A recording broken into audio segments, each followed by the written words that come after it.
Walinzi waliyekuwa naibu rais Rigathi Gachagua wamelazimika kufyatua risasi kadhaa hewani ili kutimua wahuni waliokuwa wakijaribu kuvuruga uzinduzi wa chama chake cha Democracy Party for Citizens. Walinzi hao wa Gachagua walitumia bunduki tofauti kuwafurusha wahuni hao waliokuwa wamepiga kambi nje ya makao makuu ya chama hicho cha Gachagua tangu asubuhi. Kizaazaa kilizuka haswa wakati Gachagua alipomaliza hotuba yake na kutaka kuondoka, ila wahuni walifurika lango la makao makuu ya chama chake na kuzuia mtu yote kutoondoka. Watu tofauti wamejeruhiwa kwenye kizaazaa hicho, wakiwemo wanahabari wawili wa vituo vya KTN na Kass TV.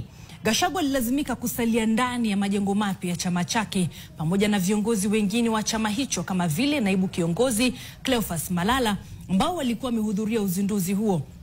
Mwanahabari wetu David Mudhoka alikuwa kwenye uzinduzi na kushuhudia matukio haya yote, na hivi sasa tunaungana naye hapa studioni moja kwa moja atujuze aliyojiri kwa kina. Mudhoka, mwanzo kabisa naona umerejea ukiwa katika hali sawia, ila kulikotoka tumeona kuwa hali ilikuwa si hali. Pengine tueleze kulikoni?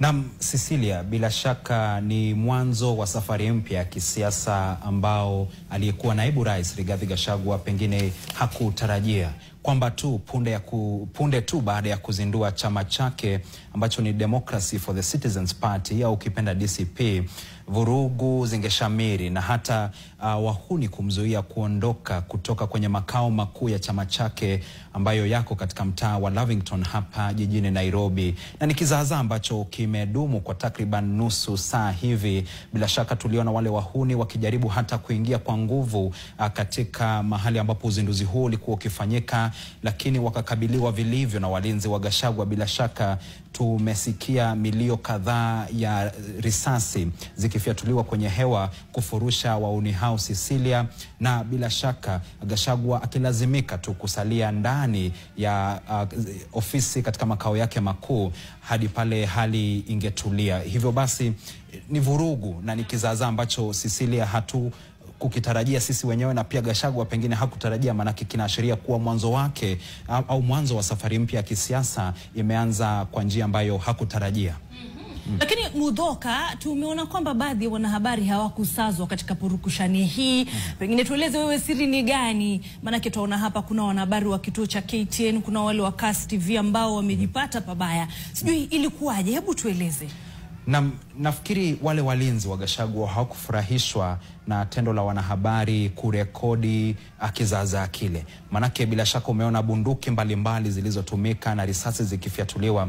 Pengine wanahisi kwamba wanahabari waliwakaribia sana au walijaribu kuoneshana hili na hawakutaka lioneshanwe. Na kuna mwanahabari au mpiga picha wa KTN ambaye ni Nebat Saisi ambaye nilimuona akizabwa makofi katika kizaazaa hicho. Pia nimemuona mpiga picha wa Kass TV pia akizabwa makofi na pia kamera yake kuchukuliwa na ile kadi katika kamera ile pia ikiweza kutolewa na zile picha alizokuwa akipiga zikifutwa. Pia mimi kidogo tu nipatikane, walijaribu kunasa au kuchukua simu yangu kwa nguvu, lakini nilipoeleza mimi ni wa kituo cha NTV wakajaribu kujipa hamnazo. Lakini pia tumeona baadhi ya wahuni wakipigwa, wakizabwa, wakipigwa mateke katika zile picha ambazo umeona. Kwa hivyo hali bila shaka Cecilia ilikuwa si hali, sio tu kwa wahuni bali pia kwa wanahabari. Lakini kabla pengine utueleze yale yaliyojiri awali, Mudhoka, hebu tueleze wahuni hawa ni wa upande upi? Na je, tunafahamu pengine tumejua kwamba uzinduzi huu umekuwa siri kubwa kabla ya kufanyika leo hii. Kwa vyovyote vile Gachagua alitarajia haya, wahuni hawa wanaegemea upande upi? Na bila shaka umegonga ndipo. Ni uzinduzi ambao ulifanyika kwa usiri mkubwa. Ni hadi leo tu wengi wa wanahabari wamejua makao makuu ya chama hicho, na tunaweza kusema ya kwamba ni swali ambalo pengine maafisa wa usalama wanaweza kujibu.